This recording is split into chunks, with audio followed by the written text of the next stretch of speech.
Donc hier, on avait vu le principe du fait d'accepter notre situation et de savoir que le mieux pour nous, c'est ce qui se passe avec nous en ce moment. Et donc de chercher dans la situation à vivre, à vivre la connexion avec Hachem, puisque tout a été mis en place pour ça, et pas projeter et vivre dans la projection. Maintenant, hier, il y avait quelqu'un qui avait demandé, Amen, merci pour vos bénédictions, il y a quelqu'un qui avait demandé, mais est-ce qu'on ne peut pas avoir de projets? Alors, on peut avoir des projets. Mais ces projets, ce sont des projets de construction, de développement, pas des projets de fuite par rapport à ce qui se passe aujourd'hui. C'est-à-dire, tout le monde a des difficultés dans sa vie et il ne faut pas chercher à, à fuir, avec soi-disant des projets. Il faut pas que les projets ils détruisent la réalité. Il y a une réalité d'aujourd'hui, ça c'est le principal. Maintenant, les projets, c'est bien d'avoir des projets, de prier, Bezrat Hashem, de demander qu'Hachem il puisse réaliser tous nos bons projets, il n'y a pas de problème. Mais il ne faut pas vivre dans le projet, il faut vivre dans la réalité. La réalité, elle est plus grande que le projet, même si le projet, il est divin. Je voulais dire, Rabbi Nachman, il avait une fois,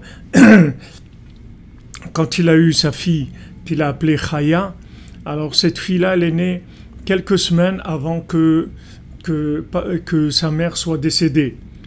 Alors Rabbi Nachman, il savait que sa maman Féga, allait à Shalom, elle allait être décédée. Donc quand il a eu sa fille Chaya, il ne l'a pas nommée tout de suite comme on a l'habitude de le nommer, soit le lundi, soit le jeudi, soit le Shabbat. Mais normalement, quand par exemple une fille, elle naît le dimanche, alors le lundi, le jour de la Torah, on la nomme. Ou elle s'est née lundi ou mardi ou mercredi, le jeudi, on la nomme. Si elle naît jeudi ou vendredi, Shabbat, on la nomme. On n'a pas l'habitude d'attendre. Alors maintenant, Rabbeinu, lui, savait que sa maman allait être décédée. Il voulait appeler sa fille sur le nom de sa maman. Donc il a attendu. Alors il y a un de ses élèves qui lui a dit, à Fraikel, c'était un des grands élèves de Rabbeinu, il a demandé à Rabbeinu, il a dit, mais Rébé, il faut donner un nom à votre fille. Il est déjà passé lundi ou jeudi, je ne sais pas quel jour qui était passé. Alors Rabbeinu, il a dit, c'est vrai, alors qu'on lui donne un nom, qu'elle s'appelle Chaya.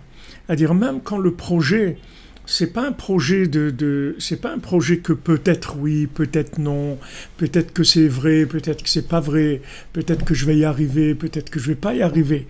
Je sais pas. je sais pas. C'est pas du tout là, on n'est pas là-dedans du tout. On est maintenant que le projet, je sais que c'est un projet saint, un projet de Gdusha. C'est-à-dire Rabbeinu, il voit avec sa prophétie, avec son souffle divin, il voit ce qui va se passer. Et il a pris une décision par rapport à ce qui va se passer. Malgré ça, quand il vient quelque chose dans la réalité, c'est au-dessus de tout. Parce que la réalité, c'est la convocation d'Hachem. La réalité, c'est la malchoute. La réalité, c'est le pouvoir d'Hachem. C'est sa royauté. Et ça passe avant tout. Ça passe avant tous les projets, avant toutes les analyses, avant toutes les compréhensions, avant tout ce qu'on peut avoir. Ça, c'est la chose principale. Maintenant, ça n'empêche pas d'avoir des projets et de prier pour les réaliser tout. Mais il faut vivre dans le présent. Ça, c'est extrêmement important. Et dans notre société, on est très très loin de ça, puisque le fait que c'est une société cinématographique, alors on vit beaucoup dans la projection. Beaucoup dans la projection. Et on est très peu dans la réalité. Très peu dans la réalité. Même avant, il y avait les photos. Maintenant, les photos, maintenant, c'est les films, les vidéos, les trucs, les selfies en vidéo avec quelques paroles. Les trucs. Il y a beaucoup de projections. Donc, notre société, elle est beaucoup axée sur ça.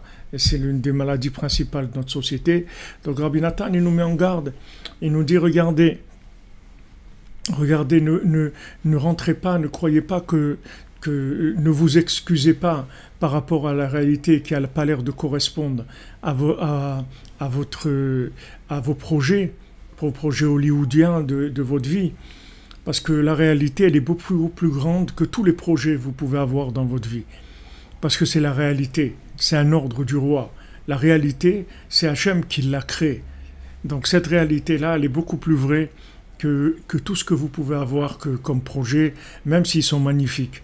Il n'y a pas de problème. Vous pouvez avoir tous les projets que vous voulez, mais vivez dans la réalité. Et la réalité, ça veut dire qu'Hachem, il s'adresse à moi dans mes pensées, dans mes paroles, dans mes actes, et dans tous les actes, les paroles qui m'entourent, pour m'envoyer des messages clairs, précis, des indications, comment me rapprocher de lui. Ça, c'est au-dessus de tout. Après, le reste, si j'ai des projets, c'est bien. Que Bezat Hashem, si c'est des bons projets, que ça marche, qu'on y arrive. Mais on ne peut pas vivre dans le projet et ne pas vivre dans la réalité, parce que ça, c'est une fuite de la vie. La réalité de la vie, c'est maintenant. Hayom im bekolo tishma'u.